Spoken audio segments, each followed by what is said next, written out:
Okay, so now let's start with personality assessment. So, it's always been a part of the test battery ang a personality assessment. So, hindi kina siya madula in every test na i-administer naton.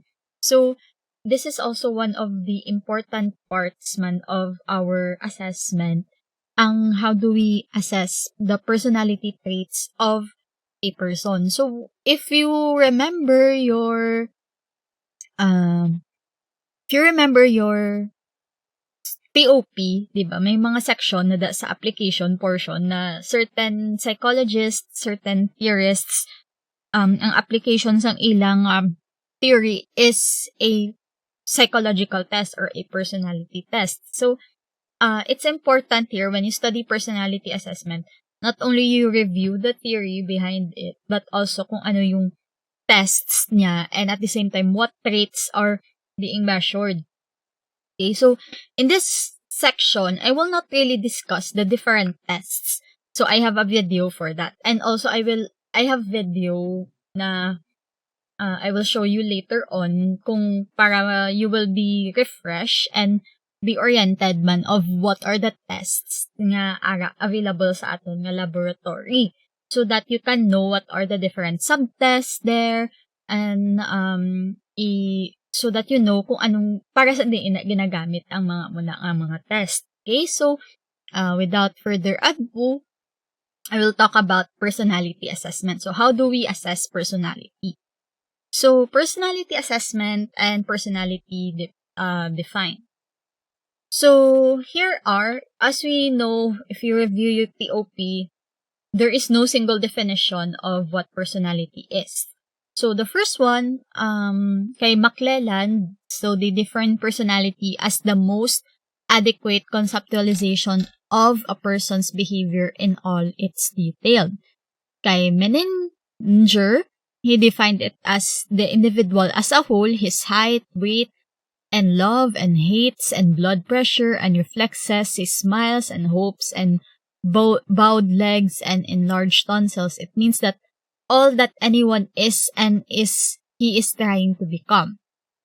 So, kay Hall and Lindsay, okay, ang ilaya nga definitions of personality is personality is defined by a particular empirical concepts which are part of the theory of personality employed by the observer.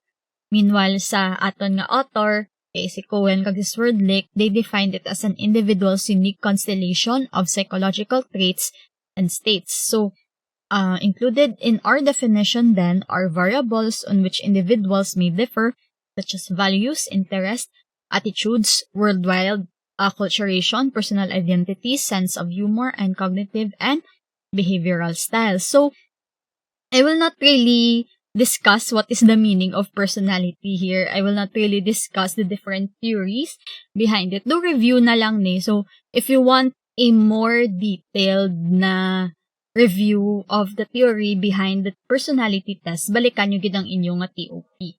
Okay?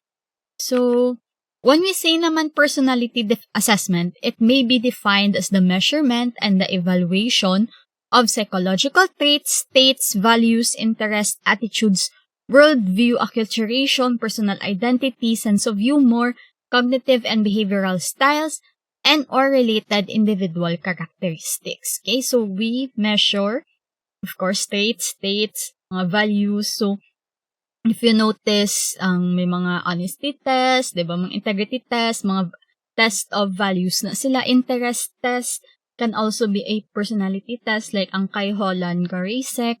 So, attitude, so ang sa research yung mga attitudinal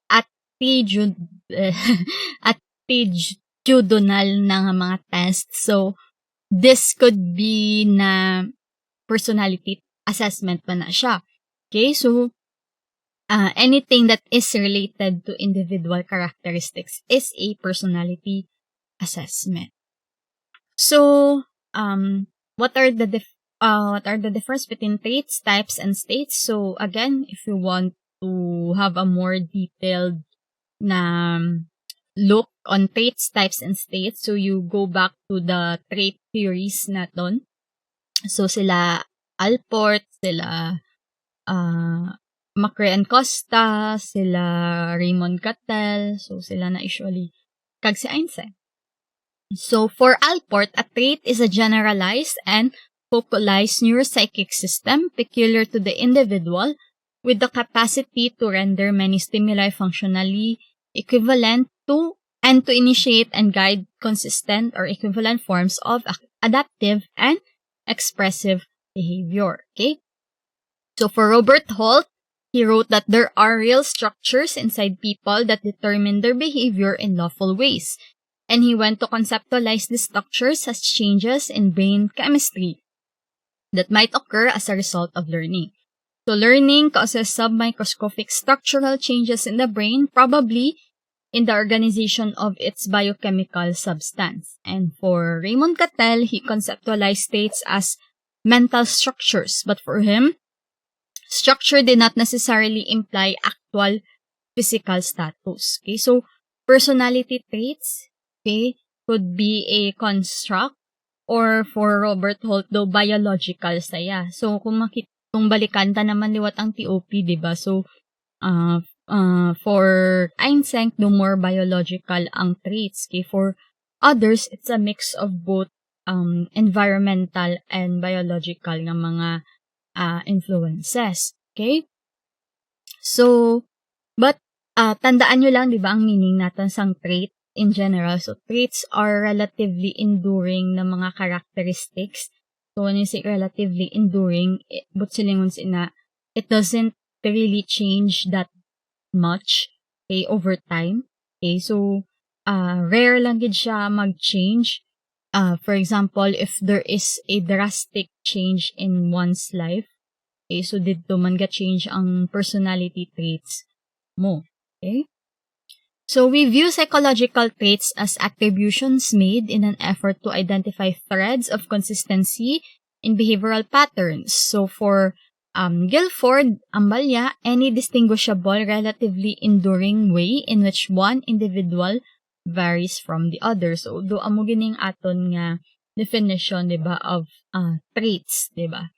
So, for example, a person talking with a friend over lunch may be demonstrating friendliness, whereas that same person talking to the same friend during a wedding ceremony may be considered rude. So thus, the trait term selected by an observer is dependent on both behavior itself and the context in which it appears. So we also learned man, so if you remember your behavioral theories, kay sinong ganing dua ka bilog to, ang kay after sa kay Bandura. So, i-remember ko lang later. Pero, hambal sang theory niya, nga, ang mga traits naton, ang mga behavior naton, wala gina siya appear all the time. It does not appear all the time, but it depends ang appearance ang amo ng behavior sa context or sa environment, and at the same time, sa kung ano nga sitwasyon ang ara siya. Okay? Or ang timing niya. Okay? So, having defined, what do you mean naman personality types? Having defined the personality as a unique constellation of traits and states, we might define a personality type as a constellation of traits and states that is similar to a pattern of one identified category within a taxonomy of personalities. So, whereas traits are frequently discussed as there were characteristics possessed by an individual, types are more clearly descriptions of people. So, ang mga traits, though individualized siya, okay, you can share the same traits with different people. Okay, same man with types. You can also share the same personality types with other people. But ang types, kung sa hierarchy, pasang aton nga mga personality traits, types are more broader, and do kumbaga a certain type has a different traits under its umbrella. Okay, so for example, sina is ang kay Einstein. So kay Einstein, 'di ba, ang personality types niya is ang pen. So tandaan yung pen, psychoticism, extraversion, and neuroticism. So those are personality types. Okay? Under that, may mga specific traits under it. So another example here is ang kay Carl Jung na MBTI personality type indicator. So, 'di ba ang iya sa MBTI may 16 kabilog. So kung INTP ka, kung ESFJ, so 'di ba ang different nga types nga under it, ang introversion, kumbaga ang group sina, that's the type. Okay, so ang group sang introversion, kung sa case kung may INTP and introversion, intuition, thinking kag perceiving. So ang amo gina nga traits under that's a certain type na. Okay, so I hope na gets niyo. Okay, so next. So kay Holland, so ang iya nga personality types, so ang Raysec, okay, tandaan nyo man na, si Raysec, may pagka-personality test man siya, but more on interest test siya. So, more on sa industry ang ginagamit niya. So, tandaan nyo na. So, although, nahambal natin nga ang mga personality assessment is also measuring interests. So, but ang best answer, kumbaga kung pamangkoton ka mo kung ang Raysec is a personality test or an interest test. So, Raysec is more of an interest test. Okay? So, ang sa Raysec, so may realistic, okay, enterprising, artistic, social, investigative, kag conventional nga mga personality type. So, ang usually ang sa interest mo, kung which likely nga industry ka mas maka-belong or mas ma-enhance ang imong skills. So, amo nang self-directed search test niya. So, may ara man kay Meyer-Friedman kag kay Ray Rosenbaum ang type A kag type B personality types. So, I think you've heard also of this in your IO.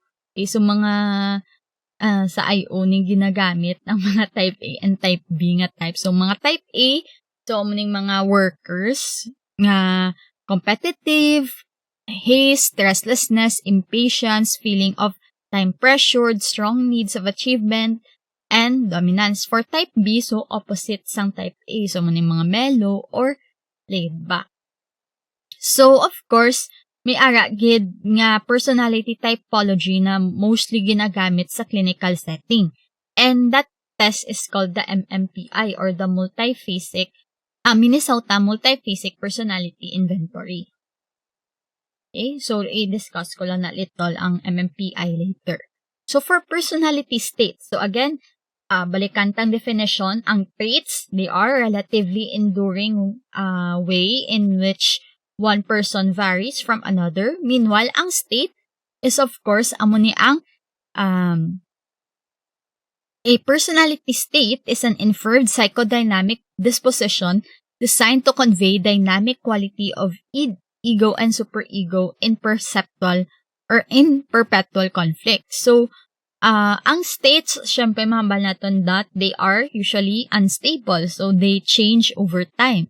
Okay, so hindi siya naton dali-dali ma-identify, okay, because there is a limited time in which we can capture that personality state. Okay, so presently or a more popular usage of the term state is that refers to transitory exhibition of some personality trait. To put it another way, the use of word traits presupposes a relatively enduring behavioral disposition, whereas the term state is indicative of relatively temporary predisposition. So, ang example ko sa personality state is ang state of anxiety. So, in particular, be test anxiety. So, for example, sa comprehend inyo, di ba? Sa comprehend ninyo, gusto kong binamon i-measure ang inyong trait, ang inyong state of test anxiety. So, we can only capture that state of that phenomenon ng inyong test anxiety if we conduct it before the test, 'di ba? Before your actual compre. So, kung after na the compre, tapos dito lang namon ma-measure, so, hindi na namon ma-capture ang test anxiety nyo nga state. Okay? So, I hope that's clear sa inyo. So, personality assessment some basic questions. So, first one is, sino? Who are in charge of the personality assessment, or sinong ato ng mga client? So, anong mga who questions? So, the first one is the self as the primary referent. So, in many instances, the assessment or some aspect of it requires self-report or a process wherein information about the assessees is supplied by the assessees themselves. So, ang example na di is the Beck self-concept test. So, wherein respondents are asked to compare themselves to other people in variables such as looks, knowledge, and ability to tell jokes. So, most nga mga personality tests are self-report tests. So, ang 16PF, self-report man na siya because the assessee is the one supplying the answers. Okay? So, tandaan nyo na. Most nga mga personality tests are self-reports. So, another person as the referent. In some situations, the best available method for assessment of personality behavior or both involves reporting by a third party, such as a parent, teacher, peer, supervisor, spouse, or trained observer. So, may-ari kita di personality inventory for children or PIC 2. So, these are examples of standardized interview of a child's parent. Although the child is the subject of the test, the respondent is the parent, usually the mother, guardian, or other adult, qualified to respond with reference to the child's characteristic behavior.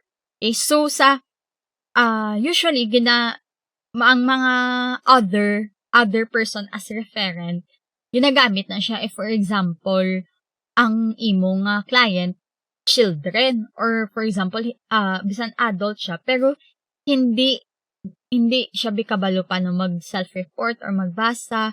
Okay, so you need others to observe his or her behavior. So in a way, ang other person as a referent, though way man ni naton to check bala if ang aton results sa self-report nga gin-report sang aton nga client kag ang based sa interview or sa aton behavioral observation by another person, ang kung gatugma sila bala, it's a way of checking the consistency man of the self-report and at the same time ang testimony sang other people.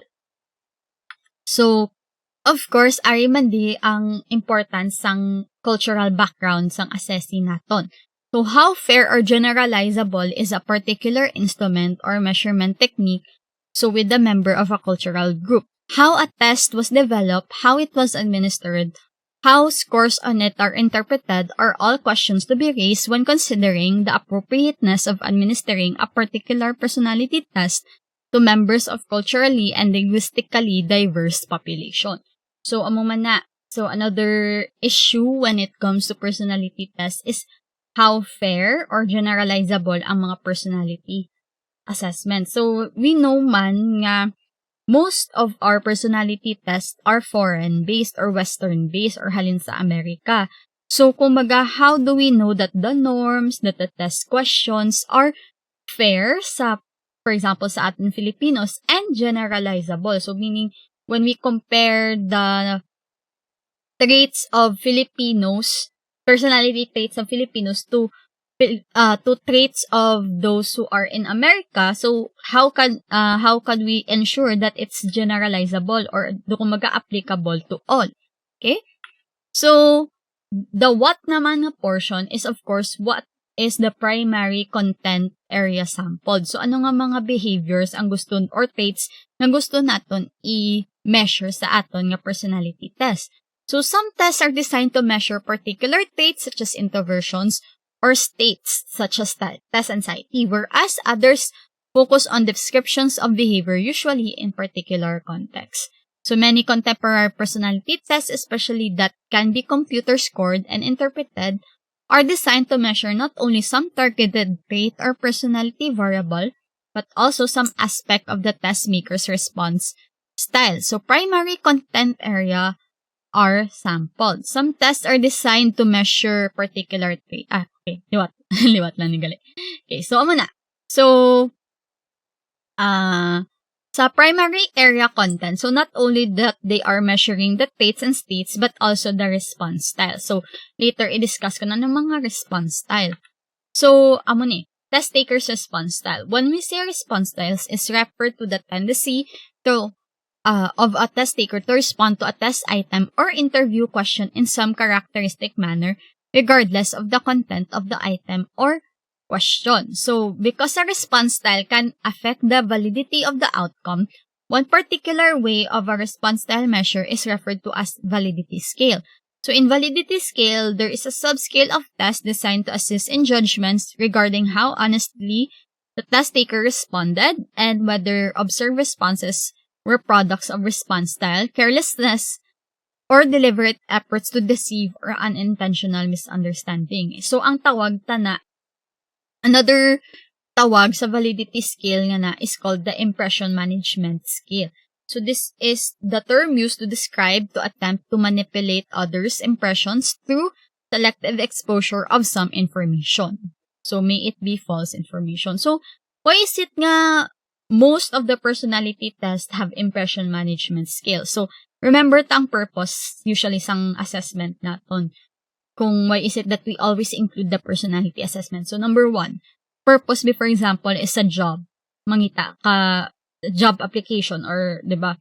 So, of course, since ang client mo gusto niya makasulod or makasulod sa amo na nga obra, so some of our clients really fake good their test results, especially in the personality test. So, if for example, kung lubo ang validity and reliability sa personality test mo, so meaning dali man nga ma-fake good sang imo nga mga client. So that's why there is always an impression management scale sa personality test. So it's also a way for the test user to know whether consistent man ang answers sang aton nga mga client. Okay? So, amo na ang validity scale. So, for example, in 16PF, may impression management scale na sila na if makascore ka na if malabot mong certain score nga na, it means that, kung magsobra ka na, it means that you are either faking good or faking bad. Okay? So, amo man na ang, for example, sa EQ nga test, bar on EQ, may impression management scale or validity scale man siya to check whether or not consistent ka sa gina-answer mo. So, amo yung mga different kinds of response style. So, for those, for example, nga quanti nga research, di ba? So, manotice nyo gina may pattern kung kisa ang aton nga mga respondents or aton participants when they try to answer the test, di ba? So, kung kisa ang iban, wala naman gurus laga ba sa gina yes to all lang nima. So, that's why, di ba, sa aton nga lesson about creating a test, diba? So, important nga i-word naton ang test naton, may ara kita words nga i-negatively worded naton para to check man if gabasa gid man sila sang aton nga questionnaire, diba? So, what are the different test response styles? So, first one is socially desirable responding.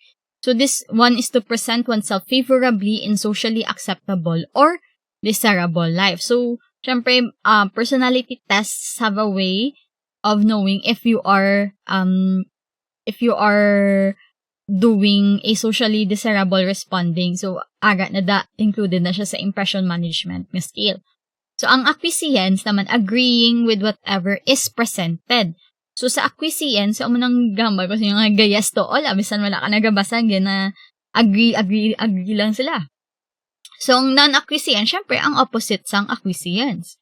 Okay, so, disagree to all naman. So, ang deviants, they make unusual or uncommon responses. Okay, so, mo naman ang siguro ang gapalagpat or wala gid gabasa man, they make unusual or uncommon responses. Ang extremes naman, so, they make extremes as opposed to middle ratings on a rating scale. So, the extremes, they only check ang agree or disagree with that man. For example, sa 5-point scale, so per me lang siya ga-answer nga aga sa extreme ends. Wala siya ga-answer sa do sa tunga-tunga. So gambling or cautiousness, they guess or not guess when in doubt. Okay, so may mga certain, for example sa 16PF, may ara na nga, for example, kung hindi ka kapili, kahit may 3 choices ka na mo, agree, disagree, or ang question mark. So sometimes, they put question mark. So, kung hindi sila sure. Okay? So, pero may limit man na dapat on the number of items that you only need to answer nga question mark. So, overly positive naman, they claim extreme virtues to self-presentation in a superlative manner. So, may mga different nga sampling of test response styles. So, where do we conduct personality assessment? Traditionally, personality assessment as well as other varieties of assessment have been conducted in schools, clinic, hospitals, academic research laboratories, employment counseling, vocational selection, and offices of psychologists and counselors. So, in addition to this, may ara man, we can conduct personality assessment in natural settings. Okay? So, kumbaga, bisan sa diin nga sitwasyon or sa diin kita nga lugar, pwede gid kita ka-conduct sang personality assessment. But it all depends on what nga purpose of assessment is. So, how do they create a personality assessment? So, first is the scope and theory. Okay, so, depende sa nga mga traits ang imong nga isakupon sa personality test, kag ano nga theory siya based on. So, the California Psychological Inventory or CPI-44 is an example of an instrument with a relatively wide scope. So, na-wide scope siya kay may ara 434 questions, di ba? Imagine mo, ikaw nga test taker, makuha kasi na. So, like, damo-damo questions. So, but then you know already from its title that it's designed to yield information on many related personality-related variables such as responsibility, self-acceptance, and dominance. So, may ara man theory-based nga instrument which is ang Blackie's picture test. So, this consists of cartoon-like pictures of a dog named Blackie in various situations, and each image is designed to elicit fantasies associated with various psychoanalytic themes. So, si Blackie's picture test ni siya, projective test ni siya. Okay, so, I won't really discuss the nitty-gritty of projective test kaysa masteral nyo na i-learn. Okay, but, ang point there is, ang mga projective tests, usually, they are anchored on the psychoanalytic theory. Okay, so, may ara man nga a theoretical. Okay, so, for example, is the multiphasic personality inventory. So, wala sila yasang theory behind it because I think they use another kind of method in which they can gather the items. So, more on empirical criterion keying in ila ginaobra. So, another is, of course, ang procedures kag item format, whether or not it's a structured interview, o kung, in the latter method, the interviewer must typically follow an interview guide and has a leeway in terms of posing questions not in that guide. So, may structured interview, kag may ara man sang unstructured interview. Okay, so, depende sa procedure, may ara man self-report nga test, diba? May ara man nga do projective nga test, diba?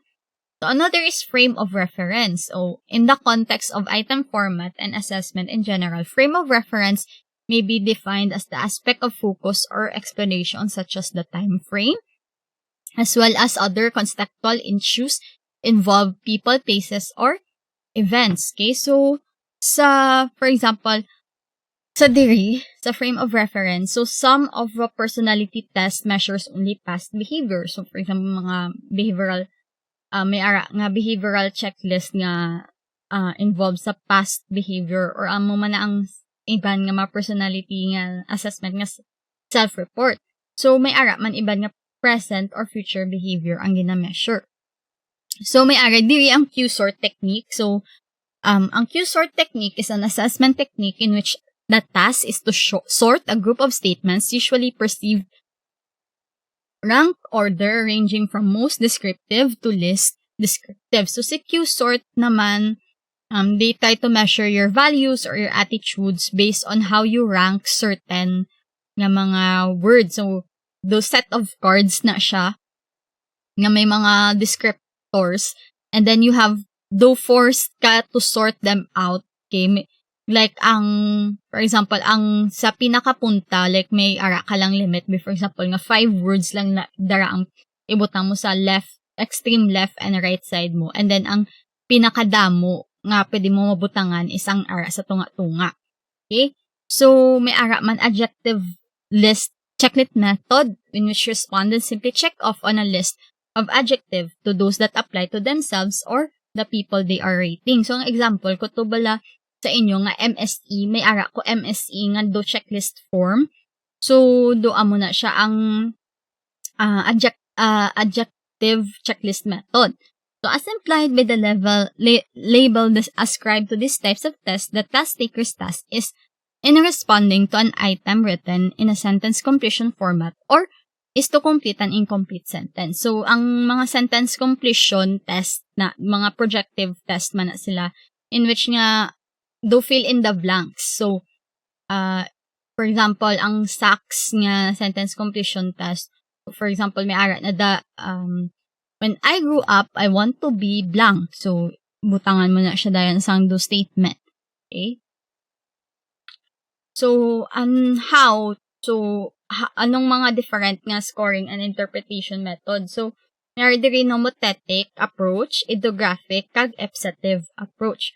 So, sa nomothetic approach, so, this assessment is characterized by efforts to learn how a limited number of personality traits can be applied to all people. So, kumbaga, do gina-compare niya ang client niya sa personality traits sang isa ka population. So, amo ng example, sini nga test is ang 16 PF.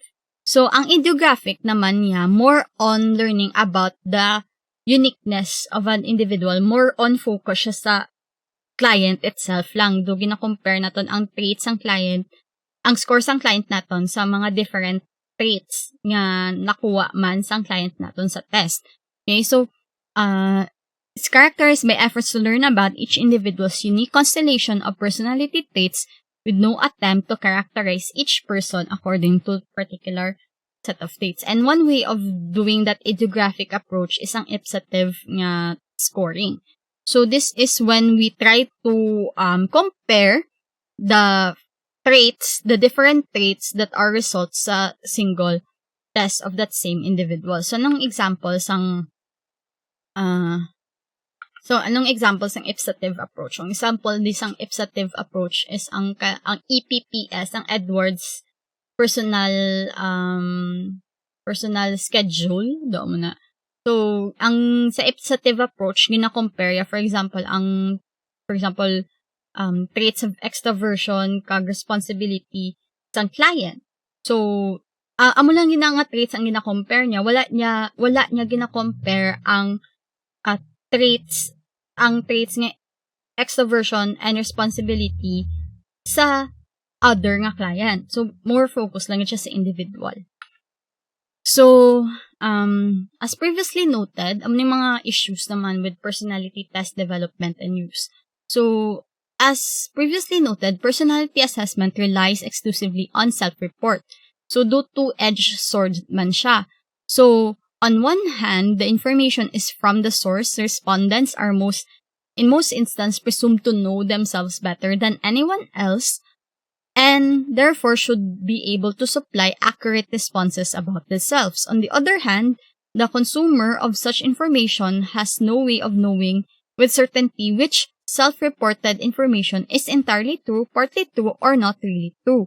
So, ang problema sa self-report is even though nga may mga impression management skill kita and also validity skills, we have no way of knowing whether or not really the client is answering truthfully. So, amo na nga isa ka issue is ang inclusion sa validity skills. So, ang iban, ga-agree nga, sige, i-include ta ang validity scales. Pero ang iban, wala sila ga-agree. Okay, so, that's why si Paul Costa kag si Robert McRae, ang neo-PIR, wala nila gin-include ang validity scales kaya hindi nila trip. Pero ang iban, for others nga scientists, para sila necessary na to include ang validity scale para hindi masayang bala ang self-report and to provide para mabalaan natin kung sino ang gamislead sang ilang information. Especially, di ba, kaya mga purposes of assessment. So, for example, ang sa employment pa lang, di ba? So, another issue is the language. Okay, so, whether, if an assessee is from a culture different from a culture in which the test was developed, or if the assessee is fluent in one or more languages, language may as well become an issue. So, words tend to lose or gain expression of something in translation. So, though, in general, di ba, sa validity naton, kung mag-translate kita sa certain nga questionnaire, may ara rin na factor ang translation, ga-affect ang translation sa validity sang aton nga test. And at the same time, kung ang norms, di ba, kung ang norms is from that population where our client is in, di ba? So, that's why, i-aiman naton nga mag-develop kita sang own naton nga test, personality test that is really specific for our culture. So that's why may mga local test of personality man such as the PPP or panukat ng pagkataong Pilipino and the PUP or panukat ng ugali at pagkatao. So those are some locally made tests that are specific to our Filipino culture. So, developing instruments to assess personality. So, this is more on the test construction side of personality assessment. So, I'll just do short lang nga discussion on this. So, the first one is how can we develop a test. So, first one is through logic and reason. So, they may dictate what content is covered by the items. Okay, so, may ari diri ang example is ang personal data sheet or later known as the Woodwork Psychoneurotic Inventory contained items designed to elicit self-report of fears, sleep disorders, and other problems deemed to be symptomatic of psychoneuroticism.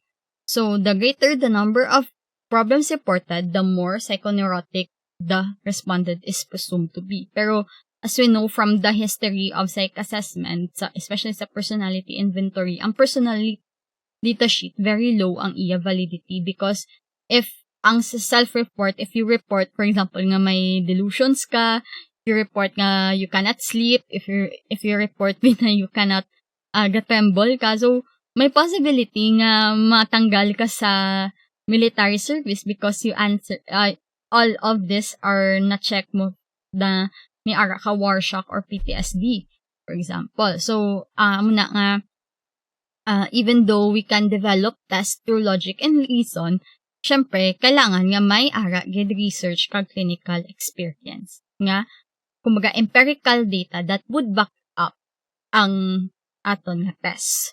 So, that's why important ang theory sa personality testing. So, ang example diri is ang self-directed search. So, this is based on John Holland's theory of personality. Okay? So, amo ng example sa mga tests. So, another is through data reduction methods. So, ang example diri is ang 16PF. So, again, when we say data reduction method, so, panumdumon nyo dayon factor analysis. So, si 16PF, so si Cattell, ang history sina is, si Cattell, nangita siya sa mga words sa dictionary. Okay?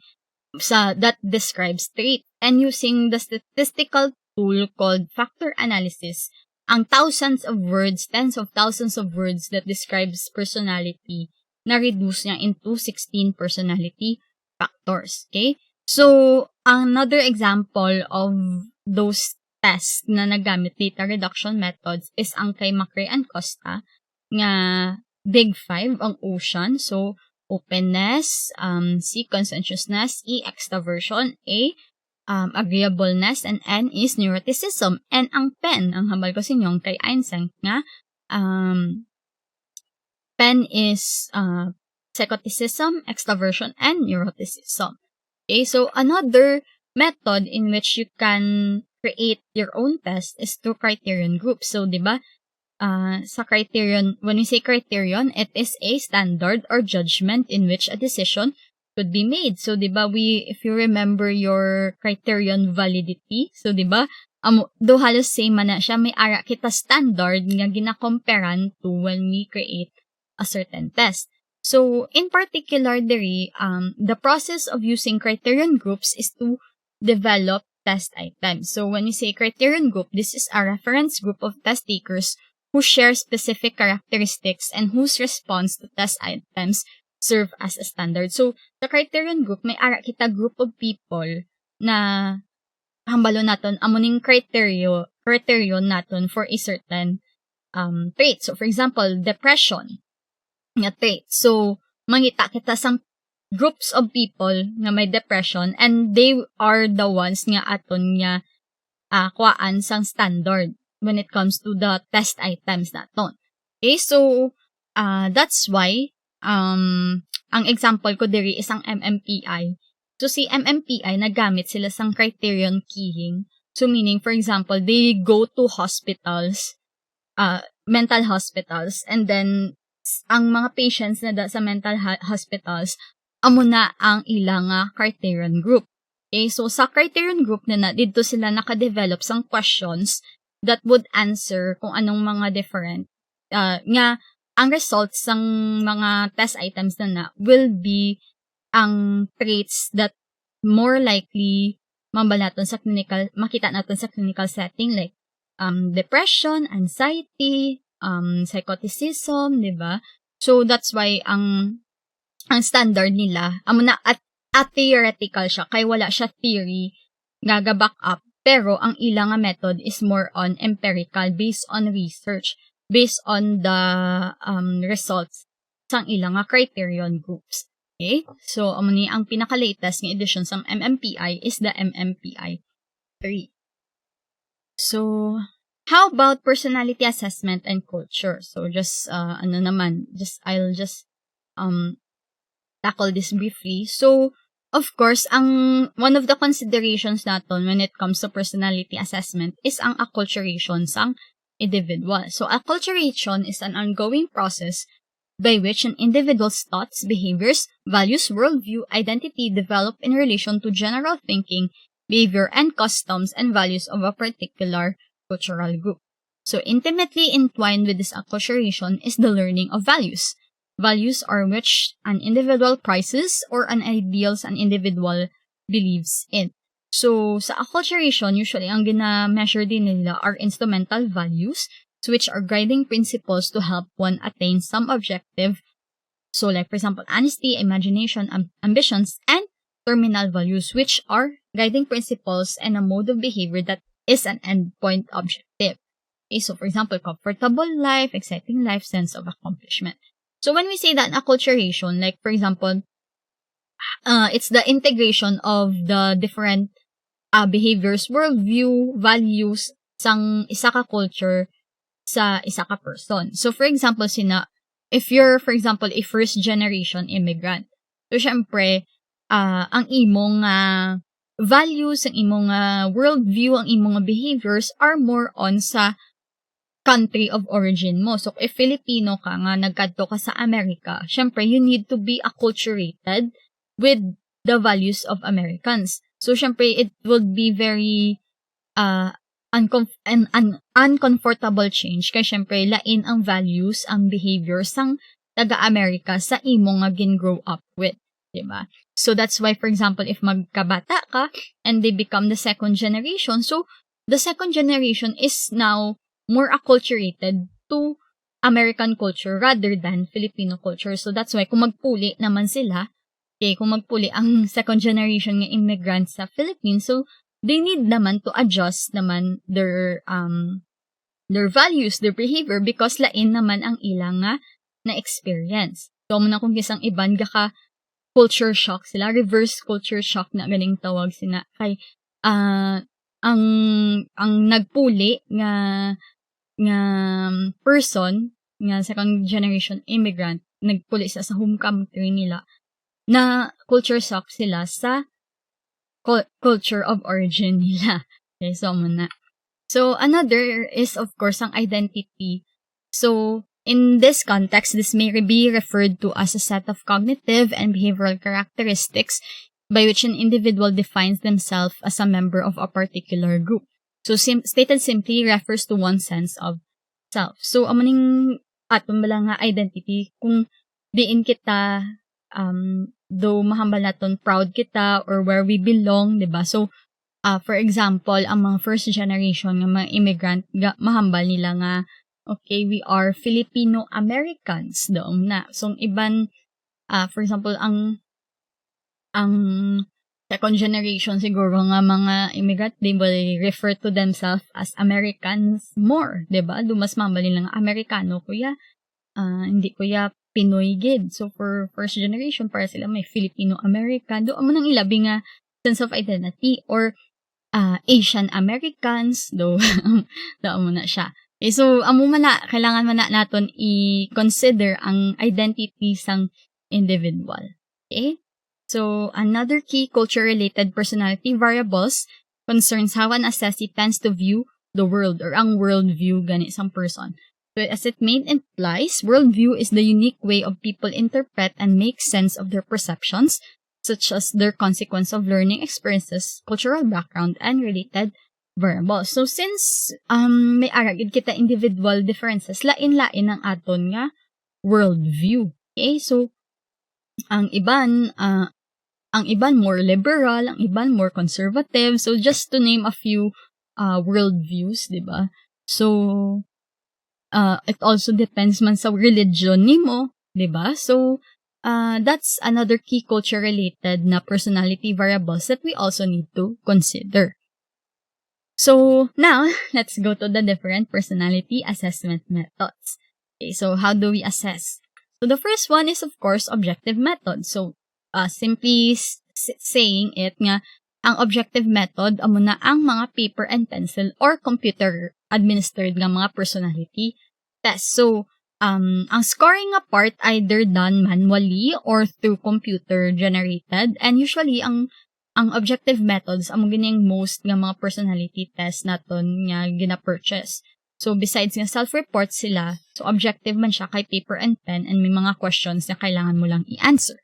So, either multiple choice, true or false, or matching format. And, of course, ang objective personality test share many advantages. So, ang first advantage niya is, of course, it can be answered quickly. Okay, so, especially kung self-report. And another is usually can be scored quickly and reliably by varied means. Okay, so may ara na siya. Usually may template. So, for example, sa 16PF, magbakal ka muna. Besides the test manual, besides the test protocols, okay, the test nga booklets, may ara na sila scoring key nga do template. So, like, hindi siya papel, but cardboard siya nga may buho-buho. So, tapos ibutang mo siya sa test protocol sang imo nga client. And then, kung ang buho, meaning, amo na ang score niya. Okay, so kung ginshada niya ang may buho, sigon may point na siya. Okay, so amo na. Amo nang example sa 16PF. So, of course, analysis and interpretation of such tests may be almost as fast as scoring. So, in contrast, of course, kung essay, syempre, though more, may more subjectivity pa siya. So, ultimately, the term objective as applied to most personality tests may be the best thought of as shorthand description for a test format. Okay? So, another is, of course, ang projective method. So, I'll just briefly discuss them. So, it's important naman also to know what are some projective tests, pero ang mga scoring methods, ang mga theory behind the projective, hindi ko na siya pag-i-discuss kaysa masteral nyo pa na. Okay, kag hindi makamo ka purchase projective test until yung maging psychologist na kamo. Okay, kung magpa-accredit kamo sa isa ka testing distribution. So, di magyapon ka mo pagpasugtan nga mag-purchase. Okay, so what are projective methods? So, techniques of personality assessment in which some judgment of the assessee's personality is made on the basis of performance on a task that involves supplying some sort of structure to an unstructured or project incomplete stimuli. So, ari na di ang projective hypothesis, which holds that individuals supply structure to an unstructured stimuli in a manner consistent with an individual's own unique pattern of conscious and unconscious needs, fears, desires, impulses, conflicts, and ways of perceiving and responding. So, the projective methods really is more on relying sa theory of the unconscious, okay, yung mga psychodynamic theories naton. So, that's why for example, ang TAT or Thematic Apperception Test, it relies more on Murray's test of psychogenic needs. Okay, so, review nyo man na, basi mamagwa sa TOP nyo nga mga, ni Murray. Okay, so, ang example of projective stimuli is, for example, ink dots, so which are kay Rorschach, the ink dot test. Some pictures, example is the Thematic Apperception Test. For words association tests or sentence completion test. So, ang example ko to is ang SACS nga sentence completion test. Sounds can also be projective stimuli. Figure drawing is ang draw a person test, house 3-person test, though that's also figure drawing. So, ang kaagi ako administer is the figure drawings, good, and the sentence completion. So, kwento ko lang sa OGT ko last sang una. So, sa draw a person, so we ask the client to draw a full body nga person. So, tapos gina-check na namon if kompleto ang body parts. So, kung may mata, may ilong, may ears, may buhok, tapos kung ang fingers kompleto man, kung ang lawas kay proportional. So, mayara na daan do scoring kung na-complete yan na ma-equate namon ang iyang mental capacity or mental niya nga aptitude. And also, there is also a projective part sa personality niya. So, kung tamaan di ka dako ang ulo, may meaning ina. Kung laba-laba bing liog, may meaning man na. So, kung do gamay ang lawas, may meaning man na. So, amo nang example sa projective. So, sa house 3-person naman, so, amo man na, same. More on sa personality man siya. So, the client is required to draw a house, okay, a tree, and a person. So, ang house, kung may door, may meaning man na. Kung gano'n kadako ang house, may meaning man na. So, amo na siya ka-complex ang projective ng mga test. So, mula na, sa pagkwento ko pa lang sa inyo, so, may manual in which namon nga ginagamit para to score man ang drawings ang isa ka person. So, here we have the behavioral assessment methods naman. So, besides the projectives, besides the objective nga test, ang behavioral assessment method, syempre, diri naman niya, we are trying to observe the client's behavior at the present moment. So, si Michelle, galitong ginamin ko sa inyo nga kagina nga ang behavior sometimes ga-appear lang siya in certain context and environment and a certain times. Okay? So, what a person does in situations rather than on inferences about what attributes he has more globally. So, predicting what a person will do is thought to entail an understanding of an assessee with respect to both antecedent conditions and consequences. Behavioral assessors tend to be more empirical in their approach as they systematically assess the client's presenting problem from both the perspective of the client and from the perspective of one observing the client in social situations and the environment in general. So, amo ning mga assumptions, behavioral and traditional. So, ang mga different assumptions when it comes to personality assessments, and then anong difference ang behavioral and traditional methods. So, I will not really discuss this. So, I have discussed this in the video recording ko sang una, but ano nyo man i-review nyo man So, Okay, so more ang, for example, sa traditional, more on mga states or traits. Meanwhile, ang sa behavioral, more on summaries ang behavior patterns. Okay, so muna example. So, sa uses, of course, mga target behaviors and maintaining conditions, usually, ang behavioral assessment, ginagamit siya to measure the progress of the client when it comes to a certain therapy. Compare mo siya sa traditional. So, ang traditional method, pwede natin siya magamit to assess ang personality niya before the therapy and after the therapy. Pero, kung to describe the client's present behavior during the therapy, mas appropriate ang behavioral assessments. Okay. So,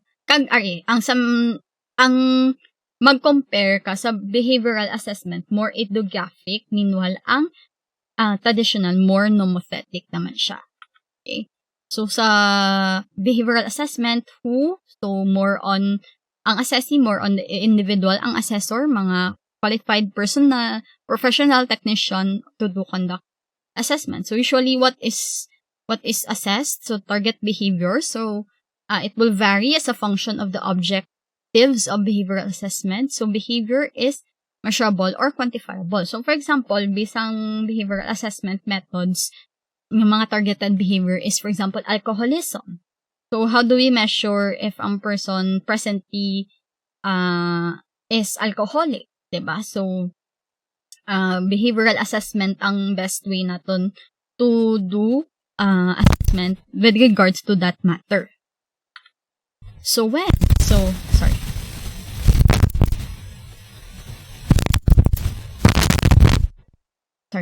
So, when do we do personality assessment? So, ang example there is to timeline follow-back methodology. So, this is designed for use the context of clinical interview for the purpose of assessing alcohol abuse. So, kumbaga ang when do we conduct it? Sa past ba? Sa present? Sa future? Okay, so ang ecological momentary assessment used to analyze immediate antecedents of cigarette smoking by recording problem behavior-related events retrospectively but as they occur through a handheld computer. So where? Assessments can take place anywhere. Okay, so pwede natural setting or kung diin ang more likely ang targeted behavior could be observed. So why? So of course, para makaroon tayo ng baseline. Okay, another is to provide a record of assessed behavioral strengths and weaknesses. To pinpoint environmental conditions, okay, to target specific behavioral patterns, to create a graphical displays useful in stimulating innovative or more effective treatment approaches.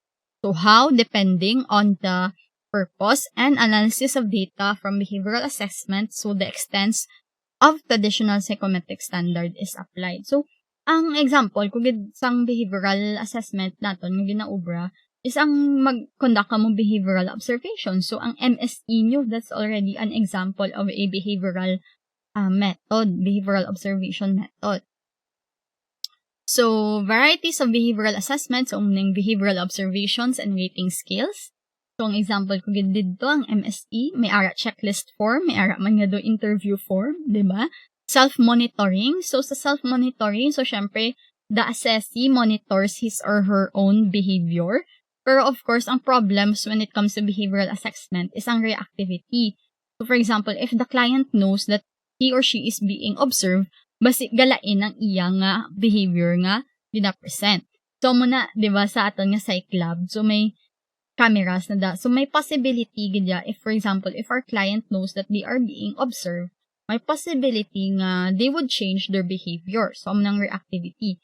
When say analog study naman, amuni ang do ginatay naton i-replicate ang isa ka situation, do experimental method man siya, do i-replicate naton ang situation nga na, and then we try to observe ang replication, ang behavior based on that replication of that situation. So, situational performance measure. So, amo naman ni ang ginagamit ba usually ni sa IO, okay, when we try to promote someone, amuning mga leaderless group technique. So, wala sang leader. So, for example, this is used if, for example, you want to assess sino ang i-promote mo to manager. So, sa leaderless group technique, So wala leader, and then they are sa group of participants na they are trying to um work together to complete certain tasks. So you measure kung sino ay hanang may leadership potential based on that leaderless group that we. And role play. Role play is also a behavioral personality assessment. And also psychophysiological methods. So, sa psychophysiological methods, so, amuning mga example naton mga polygraph test, mga blood pressure, mga EEG. So, it can also be used to measure behavioral assessment. So, for example, if sa mga brain scans na bala, may ang functional MRI. So, for example, if the person is doing a Rubik's Cube nga puzzle, so ginatry nila i-measure ang brain waves or ang anong gakatabo sa ang image ang brain, okay, while you are doing a certain task. Okay? Ang examples ng psychophysiological method is, for example, biofeedback. So, mga plethysmograph, EEG, EMG. Ang plethysmograph, so gina-measure yan na ang amount of blood in a certain tissue. Okay? So, ang polygraph, of course, this is the lie detector test. So, very self-explanatory. So, ginatanaw if a person can lie or not. So, lastly, anong mga issues in behavioral assessment? So, first is contrast effect. So, for example, if we assess one person, amuning problema, for example, yung mga idiographic type na test or nomothetic type na test. So, for example, makita naton sa first naton nga behavioral observation, makita naton na si client A is doing well, and then we can't help that we compare client A to client B sa iya nga performance, di ba? So, ang way in which to reduce that contrast effect is through composite judgment. So, i-average naton ang ilang performance based on the number of observers. And of course, another is ang reactivity, which I explained earlier nga, if the person knows nga ginamonitor siya, the person may change his or her behavior or hindi siya maging honest. So, that's it. That's all for personality assessment methods. Okay, so I hope you learned a lot with regards to personality assessment. So, anyways, I'm just going to share man sa inyo kung ano nga mga videos tong ginamin ko sa inyo nga tan-awon ninyo nga sa psych assessment nga side. Okay,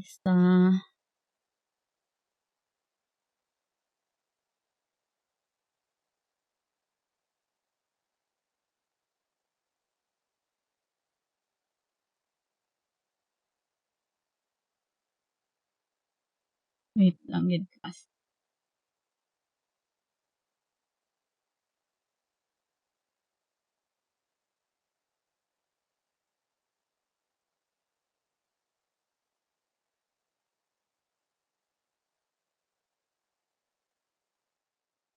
So, maning ginamin ko, so, ari diri, so, I have here ang what's in a test manual, ang psychological test showcase. So, diri, ko ginbutang ang mga test nga available sa aton nga psych lab, and then I also describe there kung para sa diin na siya ginagamit, anong target age, ano ang norms na da. So, among manada nang kailangan mo nga i-remember.